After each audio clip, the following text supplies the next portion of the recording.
आचार्य महाराज 29 number गाथा के माध्यम से चतुर्थ गुण स्थानवर्ती जीव का और भी विशेष स्वरूप बतलाते हैं। उसके बारे में कुछ और विशेष बात आचार्य महाराज रखते। णो इंद्रियेषु बिरदो णो जीवे थावरे तसे वापी जो सद्दहति जिणोत्तम जो सद्दहति जिणोत्तम सम्मा इट्ठी अविरदो सो सम्मा इट्ठी अविरदो सो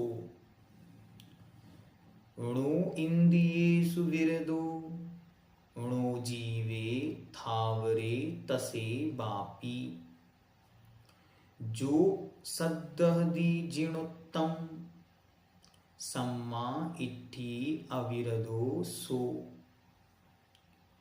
णो इंद्रियेषु विरदो णो जीवे थावरे तसे वापी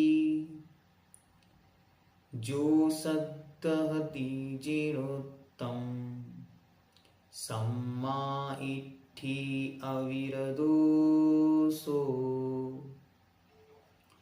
जो सद्दहति जिणोत्तम सम्मा इट्ठी अविरदो सो। क्या कहते हैं? णो इंद्रियेषु विरदो, अर्थात जो इंद्रियों के विषयों से णो जीवे थावरे तसे वापी तथा त्रस और स्थावर जीवों की हिंसा से णो विरदो विरत नहीं है, अर्थात विरक्त नहीं है, रहत नहीं है। मतलब जिस जीव ने पांचों इंद्रियों के विषय और षटकाय के जीवों की हिंसा का त्याग नहीं किया है, किंतु क्या करता है? जो सद्दहति जिणोत्तम, जो जिनेन्द्र भगवान के उत्तम, दो शब्द अलग अलग कर दें, जिण प्लस उत्तम, उत्तम मतलब कहना, तो जिनेन्द्र भगवान के द्वारा कहे गए प्रवचन वचनों का सद्दहति श्रद्धान करता है, वह अविरदो सम्मा इट्ठी सो, वह अविरत सम्यक दृष्टि है, सम्यक दृष्टि कहलाता है। कितनी सुंदर डेफिनेशन है सम्यक दृष्टि की। इससे हमारे अंदर एक समीचीन भावना आती है। वरना क्या होता? वरना हम अपने थर्मामीटर से सारे जगत को नापते रहते, ये ऐसा कर रहा, वो वैसा कर रहा, ये खाया, वो पिया, ये लिया, वो दिया, तो हमारा थर्मामीटर यहाँ फेल हो जाता। महाराज कहते हैं णो इंद्रियेषु विरदो णो जीवे थावरे तसे वापी, वो अभी अविरत है, उसके विरतपना नहीं है। ऐसा करने से इस गाथा से हमारी सम्यक दृष्टियों के प्रति एक श्रद्धा बनती। हाँ, अन्यथा हमारा मन हमेशा शंका में डूबा रहता, इसका क्या होगा, कैसे होगा आदि।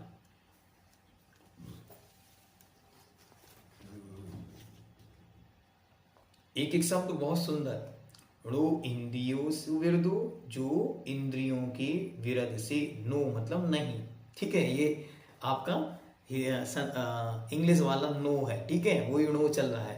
तो णो इंद्रियेषु विरदो णो जीवे थावरे तसे वापी, उनको भी णो विरदो, उनसे भी विरद नहीं है, वा लगाने से दोनों आ गए। जो सद्दहति जिणु उत्तम, जिण उत्तम जिनेन्द्र भगवान के द्वारा कहे गए का जो श्रद्धान करता वह अविरत सम्यक दृष्टि है।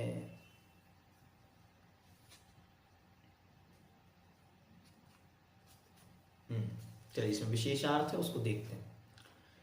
संयम दो प्रकार का होता है, एक इंद्रिय संयम, दूसरा प्राणी संयम। इंद्रिय के विषयों से विरक्त होने को इंद्रिय संयम कहते हैं और अपने तथा पर के प्राणों की रक्षा को प्राणी संयम कहते हैं। इस गुण स्थान में दोनों संयमों में से कोई भी संयम नहीं होता, अतएव इसको अविरत सम्यक दृष्टि कहते हैं। शब्द भी एकदम स्पष्ट है, क्या कहते हैं? अविरत, बिना विरत वाला सम्यक दृष्टि। दृष्टि शब्द किस लिए लिया हमने? दृष्टि शब्द हमने लिया श्रद्धान के लिए, सम्यक मतलब समीचीन। तो समीचीन श्रद्धान से युक्त है, लेकिन उसके पास कोई विरत नहीं है। परंतु इस गुण स्थान के लक्षणों में जो अपि शब्द पड़ा है, उससे सूचित होता है कि वह बिना प्रयोजन किसी हिंसा में प्रवृत्त भी नहीं होता। अच्छी तरह ध्यान रखना। फिर क्योंकि यहाँ असंयम भाव से प्रयोजन अप्रत्याख्यानावरणादिक कषायों के क्षयोक्षम से पांचवें आदि गुण स्थानों में पाए जाने वाले देश संयम तथा आगे के संयम भाव के निषेध से है। जो संयम छठवें गुण स्थान वालों के हैं, जो देश संयम पांचवें गुण स्थान वालों के हैं, वो इनके कुछ भी नहीं है।